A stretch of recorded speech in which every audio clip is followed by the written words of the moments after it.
Hi friends, subscribe பண்ணாதவங்க subscribe பண்ணிக்கோங்க. இன்றைக்கி யம்மி அண்ட் டெம்ப்டிங்கான பீர்க்கங்காய் பால் கறி. அதுக்கு ஒரு கடாயில் 2 டேபிள் ஸ்பூன் எண்ணெய், கொஞ்சமாக கடுகு சேர்த்து அது பொரிஞ்சதும் கடலைப்பருப்பு, ஒரு பெரிய சைஸ் வெங்காயம் பொடி பொடியாக கட் பண்ணிக்கோங்க.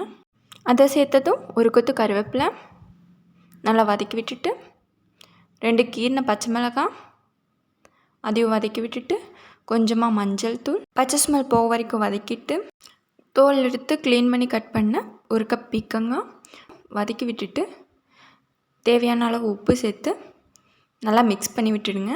அதுக்கப்புறமா கொஞ்சமாக 1/4 டம்ளர் அளவு தண்ணி ஊற்றி அதை 3/4 பதம் வேகிற அளவுக்கு விட்டுட்டு இந்த மாதிரி தண்ணி சுண்ணதையும் 1 டம்ளர் தேங்காய் பால் சேர்த்துக்கோங்க. இந்த அளவுக்கு நல்லா கொதி வந்ததையும் ஸ்டவ் ஆஃப் பண்ணிடுங்க. யம்மியான பீர்க்கங்காய் பால் கறி ரெடி. இதை சாதத்து கூட சாப்பிடும்போது க்ரீமி அண்ட் டேஸ்டியாக சூப்பராக இருக்கும்.